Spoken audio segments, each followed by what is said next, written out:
కొందరు మగాళ్ళకి తన భార్య కంటే ఎదుటివాడి భార్యనే ఎక్కువ అందంగా పద్ధతిగా కనిపిస్తుంది.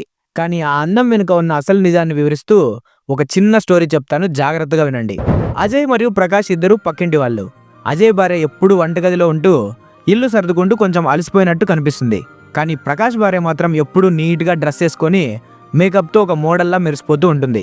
అజయ్ తన మనసులో ఎప్పుడూ అనుకునేవాడు, ప్రకాష్ ఎంత అదృష్టవంతుడు, వాళ్ళ భార్య ఎంత అందంగా ఉంటుందో. నా భార్య చూస్తే ఎప్పుడు ఆ పాత నైటీలు, ఆ వంటగది వాసన తప్ప ఇంకేం లేదని తన భార్యను తక్కువ చేసి చూసేవాడు. ఒకరోజు ప్రకాష్ చాలా దిగులుగా అజయ్ దగ్గరికి వచ్చాడు. అప్పుడు అజయ్ అడిగాడు, ఏంటి ప్రకాష్, అంత అందమైన భార్య ఉంది, నీకు ఏం తక్కువ అని అలా ఉన్నావు అని.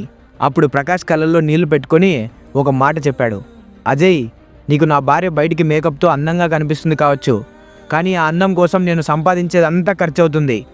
ఆఫీస్ నుండి నేను అలసిపోయి ఇంటికి వెళ్తే నాకు కనీసం ఒక గ్లాసు మంచినీళ్ళు ఇచ్చే ఓపిక కూడా ఆమెకు ఉండదు. కనీసం పిల్లల్ని కూడా పట్టించుకోదు. ఎప్పుడు ఫోన్, మేకప్, షాపింగ్, ఇదే ఆమె ప్రపంచం. కానీ నీ భార్యను చూడు, తను అందంగా కనిపించడం కంటే నీ కుటుంబాన్ని అందంగా తీర్చిదిద్దడం మీద దృష్టి పెడుతుంది. నువ్వు వెళ్ళేసరికి వేడివేడి అన్నం వడ్డిస్తుంది. నీ తల్లిదండ్రులను కన్నబిడ్డలా చూసుకుంటుంది. నీ ఇల్లు ఒక స్వర్గంలో ఉందంటే దానికి కారణం నీ భార్య త్యాగం. రంగులను చూసి మోసపోకు అజయ్, నిజమైన అందం మనసులో ఉంటుందన్నాడు. ఆ మాట విన్న అజయ్కి అప్పుడు అర్థమైంది, తాను ఒక రత్నాన్ని ఇంట్లో పెట్టుకొని బయట దొరికి రంగురాల కోసం ఆశపడుతున్నానని. చూశారు కదా ఫ్రెండ్స్, పక్కవాడి కంచంలో అన్నం ఎప్పుడూ ముద్దగానే కనిపిస్తుంది. ఎదుటివారిని చూసి ఆశపడ్డం అంటే మన దగ్గర ఉన్న బంగారాన్ని పడేసి పక్కవాడి దగ్గర ఉన్న ఇత్తడిని కోరుకోవడం లాంటిదే. మీ భార్య మీకోసం పడే కష్టాన్ని గుర్తించండి, ఆమె త్యాగాన్ని గౌరవించండి. బాధ్యత తెలిసిన ఆడది ఏ మేకప్ లేకపోయినా దేవతలాగే కనిపిస్తుంది.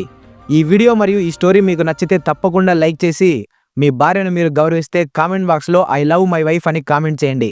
ఇలాంటి మరిన్ని పవర్ఫుల్ వీడియోస్ కోసం మన ఆరి ఛానల్ని సబ్స్క్రైబ్ చేసుకోవడం మర్చిపోకండి. నేను మీ సాయినాథ్, సైనింగ్ ఆఫ్, టీమ్ ఆరి.